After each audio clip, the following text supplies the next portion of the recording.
We have one more story today to wrap up today, and it is the Navy's naming a new ship, and they're naming it after a Korean War hero. And I wanted to share this story because after I read this, I was like, we got to talk about this one. This one's too good. This one's too good to pass up. So this Korean War Medal of Honor recipient is getting a ship named after him. One of the hardest things about the Medal of Honor is that you're really not allowed to forget about it, he says. The Navy announced on Friday that it would name an upcoming support ship after Private First Class Robert Simonek, a Marine who was awarded the Medal of Honor after jumping on a grenade to save his fellow Marines in Korea 69 years ago and survived to tell the tale. The ship, a massive Lewis B. Puller-class expeditionary mobile base that weighs 100,000 tons when fully loaded, is the first to be named after Simonek, who was just another 22-year-old infantry grunt when he woke up on the morning of August 17th, 1952. I'd been out all night, and they had to use me again without any sleep, the former rifleman and radioman recalled about that morning for an interview with the Veterans History Project. Simonek was assigned to Company F, 2nd Battalion, 5th Marine Regiment, 1st Marine Division, again, complex structure there, when he was selected to go on a morning patrol to an area called Outpost Irene, just north of Seoul, according to the 2020 DoD article written about him. The exhausted Simonek was unhappy about the patrol, but Irene was a relatively peaceful area, so he looked forward to a quiet morning. I took an old Reader's Digest and a can of precious beer in my big pack pocket and thought I was really going to have a relaxing situation, he said. It didn't turn out that way. It always seems that, right? It's like, it was supposed to be an easy day. It was almost the end of our deployment. We thought everything was going to be good. That's when this kind of stuff always happens. Instead, Simonek and his squad ran into an ambush as they headed uphill. Mortars and gunfire from Chinese troops, because if you don't know, the Chinese was supporting North Korea in the Korean War. Mortars and gunfire from Chinese troops exploded around them. The machine gunner walking behind Simonek was killed, and the squad split up. Some ran for cover at the base of the hill, while Simonek and the 5 other Marines in front of him jumped into a 4-foot deep trench near the top of the hill. One of them was shot through the chest, but things were going to get even worse. Simonek soon saw 2 Chinese officers talking nearby. The Marines shot them both, but other Chinese troops threw grenades back in response. They're in close combat, taking machine gun fire. People are dying around them. They're in a trench. This is as horrible as war gets, okay? This is as bad as war gets. This is the trench warfare that people were fighting in World War I, World War II, Korea. Unthinkable. This is like the type of stuff that we've never faced in Iraq and Afghanistan. This kind of close combat, peer-to-peer force, massive units fighting each other. I can't even imagine it. I can't even imagine it. Simonek soon saw 2 Chinese officers talking nearby. The Marines shot them both, but other Chinese troops threw grenades back in response. Simonek took shrapnel to his feet from one grenade, but he continued to try to draw Chinese fire away from the other Marines by popping up further down the trench. Eventually, however, 2 grenades came sailing into the trench. Simonek kicked one away, but he didn't think there was enough time to kick away the second. Instead, he threw himself onto the grenade to absorb its blast and save his friends. It was training, he says. It wasn't any mental decision on my part at all. It was an automatic thing pushed by somebody. I don't know. I don't know what I think about that. Like, you still have to do it, you know?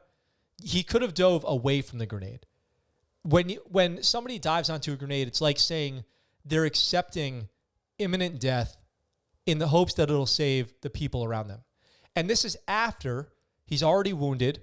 He's already been fighting, killed 2 Chinese officers, kicked away one grenade, realizes there's another one. So he had the time to kick away a grenade, realized there was another one. He's got some situational awareness. This was a conscious decision, I think. I mean, I don't want to speak for him. Obviously, he says it wasn't. But to have the wherewithal to think, okay, there are 2, even though this all happens in a split second, there are 2 grenades here. I've moved one. There's not enough time to move the other. What can I do? I can jump on it. And that's what he does. Somehow, Simonek managed to cover the grenade with the right part of my body that didn't hurt me that much, he said. Still, he'd taken a lot of shrapnel to his right hip and right lower leg, and he was in immense pain, I can imagine. But that did not stop him from fighting. He and the other Marines were pinned down by an enemy bunker slightly below them, so Simonek got on the radio and directed a nearby tank to fire on the bunker. The tank got hit, but the struggle was not over. Simonek's fellow Marines thought it was now safe to carry him down the hill, but the tank accidentally fired on them. wounding 2 Marines as it tried to kill some Chinese troops. The Marines could still move, but they could no longer carry Simonek, so he told them he would make his own way down the hill. The idea that they could not carry me, it was no doubt the best thing for them to get going. He recalled, I certainly agreed with them. Unbelievable. Now on his own, the Marine crawled back down the hill on his hands and knees until another squad found him and put him on an outbound helicopter. Nearly 70 years later, Simonek still remembers that helicopter ride. He says, I enjoyed that helicopter ride so much, I just couldn't get over how beautiful it was. But then I'd had the shot in the arm, and that sort of gave me a little extra sense of beauty. He's talking about some morphine, probably. Simonek was treated for severe nerve damage in his right leg aboard the USS Haven in Japan. From there, he was flown to Great Lakes, Illinois, where it took nearly a year for him to recover. The Marine was put on disability retired list in March 1953 and was discharged with a brace for walking. 7 months later, on October 27, 1953, President Eisenhower presented him with the Medal of Honor at a White House ceremony. Oddly enough, Simonek said Eisenhower was more interested in his German-speaking grandmother than in him. My grandmother, who was from Germany, had a very strong accent, and the President Eisenhower was more impressed with listening to her talk than he was with me. He just enjoyed talking with her, listening to her accent. Simonek's story is one of bravery, but in some ways it never ended. One of the hardest things about the medal is that you're really never allowed to forget it, he said. People will, in a good, meaningful way of trying to compliment you, bring about some memories that maybe you'd like to get rid of. They do say, you know, I've heard Medal of Honor winners, awardees say, it is a burden. Not an award, it's a burden. Because they're made to relive the day of what happened, which is always horrible, again and again and again and again. After leaving the Marines, Simonek married, had a daughter, graduated from Michigan State University, and worked in business before retiring in 1992. The Detroit native lives in Farmington Hills, Michigan, with his wife, Nancy. He'll turn 91 this year. I just want to say really quick, imagine this guy, if you see him on the screen right now without the Medal of Honor, then you find out you've been working with him in business for 20 years, and he's like, oh, yeah, I got the Medal of Honor in Korea.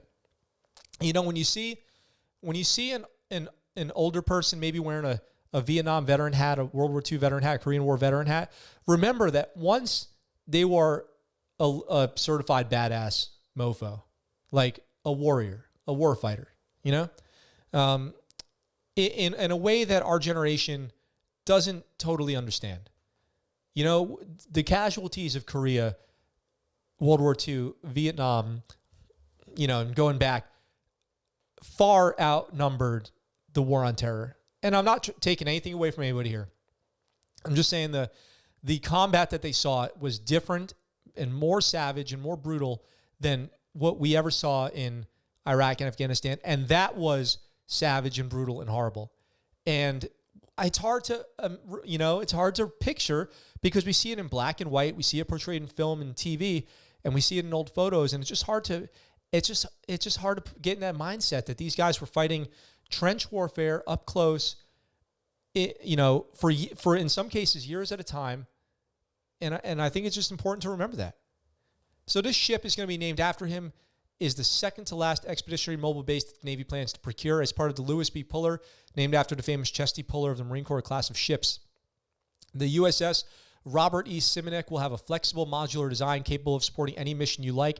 As the commander of the USS Lewis B. Puller described his ship to Navy Times in 2017, those missions include launching helicopters, small boats, unmanned surface vehicles, special operations, or mine countermeasures operations, carrying troops or supplies, or performing maintenance. It's a force enabler, Brigadier General Francis Donovan says. It complements and enhances our capability. The ship class is an ideal one for Simonek, who saw his actions in the Korean War as a means of helping his unit accomplish their mission. Any sacrifices we really made were for each other, he said. We never thought about it as self-sacrifice so much as necessity to do your job so the group could succeed. It was our duty. That's what all the great heroes say, right? They're just doing their duty, but it's more than that. What's up, guys? Thanks for watching that clip from our live show. We're live right here on YouTube, Sunday through Thursday, 1800 Pacific Standard Time. If you want, come on by, join the chat. I'd love to hear from you. If you like that video and you want to see more, consider checking out this video right here or subscribing to the channel with this button right here. I look forward to talking to you really soon. I'm out for now.